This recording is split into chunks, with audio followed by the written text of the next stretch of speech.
A gente vai continuar falando sobre isso. Hoje vamos receber aqui o cientista político Alberto Carlos Almeida. Alberto, que bom recebê-lo aqui no Hora H novamente. Bem-vindo, boa noite.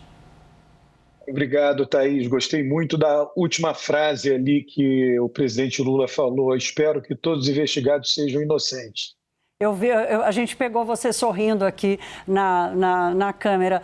Alberto, assim, hoje está essa mistura, né, dessa vitória política de Lula, de alguma forma, com essa reunião de Donald Trump e essa pancada no Senado Federal de hoje. Como é que você considera mesmo Lula ter recuperado de alguma forma, ter dado volta por cima, entre aspas, como o Pedro Venceslau trouxe aqui a reação dentro do Partido dos Trabalhadores? Ele ressuscita um pouco da derrota que ele sofreu na semana passada?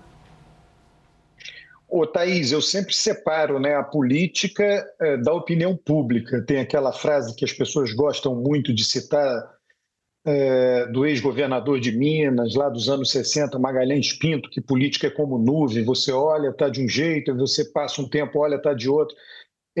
Política talvez seja assim, uma parte da política talvez seja assim, mas a opinião pública tem uma rigidez grande.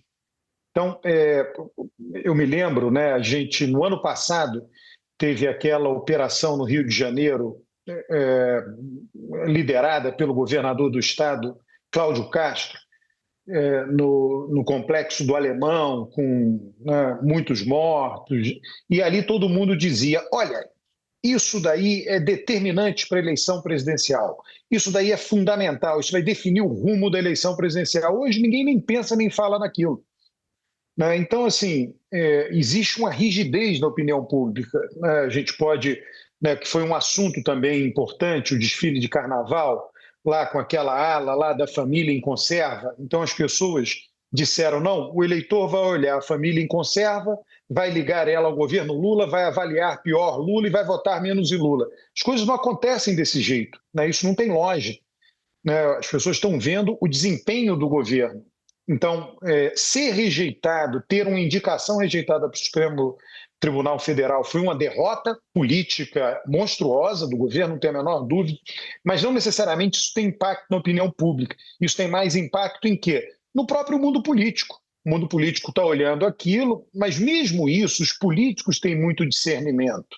Então, os políticos separam muito a coisa. Vai ter político que vai dizer, olha, Lula foi derrotado no Supremo, o governo dele está indo de mal a pior, não faz sentido apoiá-lo. Outros vão dizer, não, isso foi uma derrota, mas uma coisa é uma coisa, outra coisa é outra coisa. Então, as coisas devem ter pesos, né, muito bem pensados. Né? Mesmo esse desempenho do Lula junto ao presidente Trump, quer dizer, o fato dele ter sido elogiado pelo presidente dos Estados Unidos, isso não tem impacto eleitoral, isso pode ter impacto no mundo político.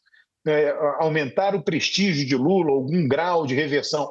E, no caso, aí é um noticiário muito grande, muito avassalador, no caso de escândalo de corrupção, em particular, o caso Master, que muitos nomes da política surgem associados a esse escândalo. Isso daí, a princípio, sempre é pior para o governo, mesmo que um político de oposição, como foi o caso hoje, da operação de hoje, um político da oposição esteja em destaque, porque o eleitorado olha aquilo e diz, olha, a oposição não tem como roubar, quem rouba é quem está dentro do governo. Né? Agora, tem a outra visão, não é, Thaís? Que o eleitorado diz todo político rouba, então não faz diferença nenhuma. Né? Tem essa visão também. Então, esse caso Master, como pega muita gente de todos os lados, você mencionou aí, né, o eleitorado diz, olha, todo político é ladrão. Então, isso não adianta para eu escolher fulano, Beltrano ou Ciclano. Alberto, eu quero lhe ouvir especificamente. Então, assim, nós estamos tratando aqui, eu achei interessante você fazer essa diferença do que é a hecatombe no mundo político e do qual é a repercussão disso, qual é o tamanho da onda que isso bate na opinião pública. E também a diferença entre a repercussão política e a repercussão eleitoral. Como é que você analisa essas duas vertentes para Flávio Bolsonaro com o que aconteceu hoje com Ciro Nogueira? Lembrando que Ciro Nogueira foi ministro de Jair Bolsonaro, talvez o ministro mais importante do governo Jair Bolsonaro. Olha, ele está circulando o país, montando as alianças, isso tudo, né, em Brasília, tudo tem preço, né, seja em sentido figurado, seja em sentido literal, né? Então, isso enfraquece o PP em alianças nos estados, montando chapas, enfraquece o partido. E a gente vai ver o que vai acontecer em breve, né? Eu estava acompanhando um pouco antes de entrar aqui a matéria, né? A expectativa do mundo político de que outras figuras sejam fortemente envolvidas nas operações da Polícia Federal. A gente não sabe, de fato, o que vai acontecer em termos desse escândalo do Banco Master, que é bastante generalizado e envolve grandes interesses. Quer dizer, os principais prejudicados, nós sabemos de cara isso, né? FGC, os grandes bancos, eles estão interessados que haja uma punição, nesse caso, algum tipo de punição que seja real, exemplar, não é isso? Para que não volte a acontecer, porque quem levou o prejuízo foram os grandes bancos. Aliás, Thaís, aí cumpre, né? É uma discussão que certamente vocês fazem em vários programas, toda aquela discussão acerca dos penduricalhos da justiça, dos benefícios que a justiça tem, mas se nós formos considerar as sentenças de nossa justiça, e eu coloco, né, toda ela, falando de uma maneira geral, né, não há político corrupto no Brasil, porque, que eu saiba, não tem nenhum político importante hoje preso. Não tem nenhum político importante preso. Então, não há corrupção no Brasil. Alberto, rapidamente, aqui eu tenho mais 1 minutinho e meio, vou pedir para você ser conciso, mas não posso deixar de te ouvir. A criação da CPI do Banco Master, quer dizer, um assunto que parecia ter sido enterrado, até pelo fortalecimento do presidente do Senado com a derrota da semana passada, a derrubada dos vetos do PL da dosimetria.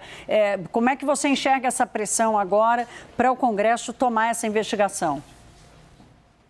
É muito grande, né? Não tem a menor dúvida. Se vamos ver o decorrer dos fatos, o que há vazamentos, sempre há, vamos ver as informações que vão aparecer, se elas continuarão colocando o Congresso contra a parede com relação à CPI do Banco Master. Se surgir uma nova operação amanhã, um novo mandado de busca e apreensão, se surgirem fatos novos, mesmo em torno, né, do ex-ministro Ciro Nogueira, pode ser que não haja caminho a não ser dar início à CPI. Mas, de novo, ela vai ser motivo de barganha.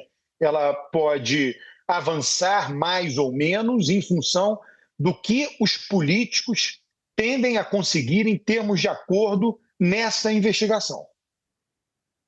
Este foi Alberto Carlos Almeida, cientista político, mais uma vez nos ajudando aqui a compreender o mundo da política, o mundo da eleição, uma coisa diferente da outra. Meu caro, muito obrigada. Volte sempre aqui ao Hora H. Obrigado, Thaís. Boa noite para você. Boa noite.